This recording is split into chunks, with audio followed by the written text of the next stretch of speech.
दोस्तों, एक बार फिर से स्वागत है आपका मेरे चैनल पे लीगलनेस 127 पे। तो आज मैं बात करूंगी पिता की संपत्ति पर बेटे को कितना अधिकार है। इसको लेके सुप्रीम कोर्ट ने क्या अहम फैसला किया है। तो वीडियो में अंत तक बने रहिएगा, तभी आपको जानकारी अच्छे से समझ में आएगी।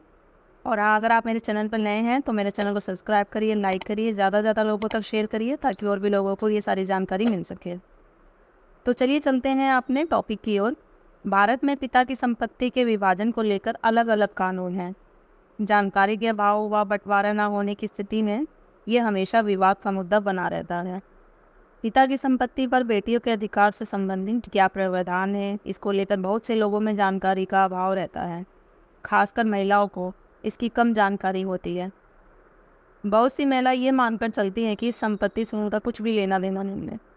कुछ के मन में ये भी सवाल रहता है कि बिना वसीयत के बेटियों की संपत्ति को कोई हक नहीं मिलेगा या नहीं मिलेगा, कुछ नहीं पता चलता का आजकल की महिलाओं को। तो चलिए चलते हैं, इसे विस्तार से जानते हैं इसकी जानकारी को।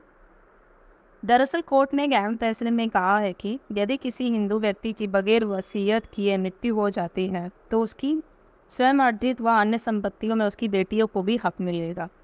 बेटियों को पिता के भाइयों के बीच की तुलना में संपत्ति में बराबर की हिस्सेदारी मिलेगी।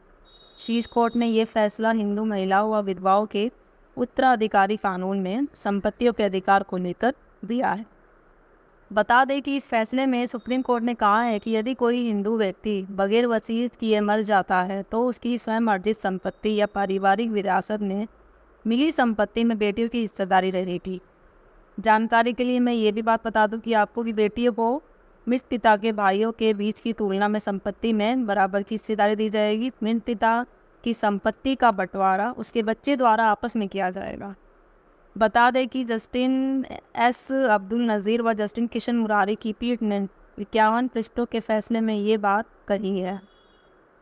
अब डॉटर के राइट्स क्या है, बेटियों के क्या अधिकार है, वही कोर्ट ने अपने फैसले में इस सवाल का भी निपटारा किया है कि क्या संपत्ति बेटी को उसके पिता की मृत्यु पर या किसी अन्य कानूनी उत्तराधिकारी की अनुपस्थिति में पिता के भाई के बेटे को जीवित रहने पर हस्तांतरित होगी, मतलब मिलेगी।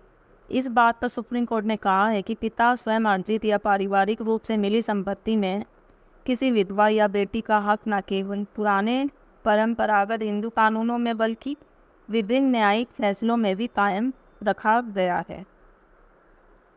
बगैर वसीयत मृत्यु हिंदू महिला की मृत्यु होने पर किसका हक होगा आखिर। सुप्रीम कोर्ट ने यह कहा है कि स्पष्ट बिल्कुल कर दिया है कि यदि किसी हिंदू महिला की बगैर वसीयत किए मृत्यु हो जाती है तो जो संपत्ति उसे अपने पिता या माता में विरासत से मिली है वह उसके पिता के वारिसों को मिलेगी, यानी उसके सगे भाई बहनों व अन्य को मिलेगी। जबकि जो संपत्ति उसे अपने पति या ससुर से मिली है वह उसके पति के वारिसों यानी खुद के बच्चों व अन्य को मिलेगी। वही पीठ ने अपने फैसले में कहा है कि हिंदू उत्तराधिकारी कानून की धारा 15 जोड़ने का मूल्य मकसद यह सुनिश्चित करना है कि किसी निसंतान हिंदू महिला की वसीयत किए बिना की मृत्यु हो जाती है तो उसकी संपत्ति मूल स्रोत यानी जिसे उसे मिलनी थी उसकी की हो जाएगी।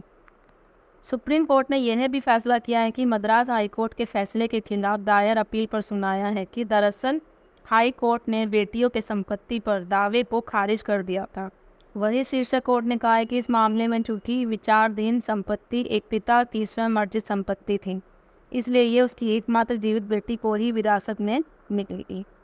तो आशा करती हूँ दोस्तों, जितनी भी महिलाएं हैं, जो बेटियां हैं जिनको पता नहीं होगा कि पिता की संपत्ति पे हक होता नहीं होता, दरअसल मतलब सबकी होती, चाहे वो मैं हूँ या आप भी, सब यही सोचते हैं कि पिता की संपत्ति में सिर्फ बेटों का हक होता है, बेटियों का कोई हक नहीं होता। तो ऐसा बिल्कुल नहीं है, जितना बेटों का हक होता है उतना ही बराबर बिल्कुल बेटियों का भी अधिक हो रहा है।